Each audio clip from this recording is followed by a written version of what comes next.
ඉරාන America යුද්ධයත් හෝමුස් සමුද්‍ර සංධියත් අතර තියෙන සම්බන්ධය මොකක්ද? හෝමුස් සමුද්‍ර සංධිය කියලා කියන්නේ ලෝකයට තෙල් බෙදා හරින ප්‍රධානම ස්ථානය. මේක බොහොම පටු මුහුදු තීරයක්. හෝමුස් සමුද්‍ර සංධිය පිහිටලා තියෙන්නේ ඉරාන මුහුදත්, එක්සත් අරාබි එමිරාජ්‍ය මුහුදත්, ඕමාන මුහුදත් අතරමැද කලාපයේ.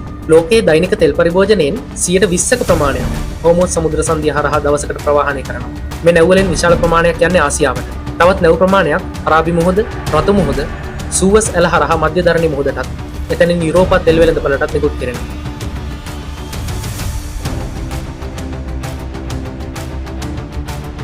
නමුත් දැන් හෝමුස් සමුද්‍ර සංධිය තියෙන්නේ බරපතල යුද අවදානමක.